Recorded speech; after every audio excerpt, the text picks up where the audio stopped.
Mallu K V F സിയുടെ പുതിയൊരു വീഡിയോയിലേക്ക് ഏവർക്കും സ്വാഗതം. അങ്ങനെ ബ്ലാസ്റ്റേഴ്സ് ഈയൊരു സീസണിലെ അവസാന ഹോം മത്സരത്തിലും ഈസ്റ്റ് ബംഗാളിനോട് 4-2 മാർജിനിൽ പരാജയം ഏറ്റുവാങ്ങിയിരിക്കുകയാണ്. മത്സരത്തിൽ വളരെ നാടകീയ സംഭവങ്ങൾ തന്നെയായിരുന്നു അരങ്ങേറിയിട്ടുണ്ടായിരുന്നത്. രണ്ട് താരങ്ങൾക്ക്, ബ്ലാസ്റ്റേഴ്സിന്റെ രണ്ട് പ്രധാനപ്പെട്ട താരങ്ങൾക്ക് റെഡ് കാർഡ് ലഭിച്ചിട്ടുണ്ടായിരുന്നു.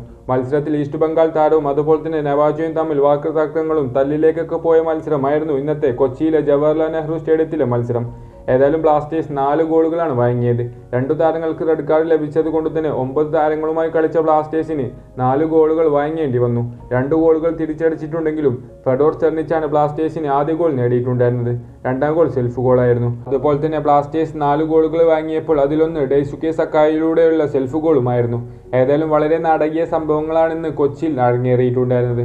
അതുപോലെ തന്നെ ഡിഫൻസിൽ മാർക്കോ ലെസ്കോവിക്ക് വളരെ മികച്ച രീതിയിൽ പെർഫോം ചെയ്തെങ്കിലും അവസാന നിമിഷം താരത്തിന്റെ ഭാഗത്തുനിന്ന് ഒരു മിസ്റ്റേക്ക് വരികയും അത് ഗോളിലേക്ക് വഴിയൊരുക്കുകയും ചെയ്തിട്ടുണ്ടായിരുന്നു. ബ്ലാസ്റ്റേഴ്സ് ഓൾറെഡി പ്ലേ ഓഫ് കളിക്കാൻ ക്വാളിഫിക്കേഷൻ നേടിയത് കൊണ്ട് തന്നെ ബ്ലാസ്റ്റേഴ്സിന് ഈ ഒരു പരാജയം തിരിച്ചടിയൊന്നുമല്ല. എങ്കിൽ പോലും ബ്ലാസ്റ്റേഴ്സിന്റെ അടുത്ത നോർത്ത് ഈസ്റ്റുമായിട്ടുള്ള മത്സരത്തിൽ ബ്ലാസ്റ്റേഴ്സിന്റെ പ്രധാനപ്പെട്ട താരങ്ങളായ ജീക്സൺ സിംഗ്, നവോച്ച, അതുപോലെ തന്നെ ഹോർമിപ്പാം എന്നീ താരങ്ങൾക്ക് കളിക്കാൻ സാധിക്കില്ല. സസ്പെൻഷൻ ആയിരിക്കും.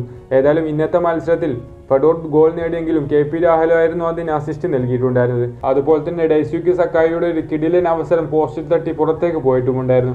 ഏതായാലും ബ്ലാസ്റ്റേഴ്സിന്റെ ഇന്നത്തെ മത്സരത്തിലെ പെർഫോമൻസിനെ കുറിച്ചുള്ള നിങ്ങളുടെ അഭിപ്രായങ്ങളൊക്കെ തീർച്ചയായും കമന്റായി അറിയിക്കുക. വീഡിയോ അവസാനിപ്പിക്കുകയാണ്. ചാനൽ ഇഷ്ടപ്പെടുകയാണെങ്കിൽ സബ്സ്ക്രൈബ് ചെയ്തു വെക്കാൻ മറക്കരുത്. മറ്റൊരു വീഡിയോയുമായി നമുക്ക് വീണ്ടും കാണാം.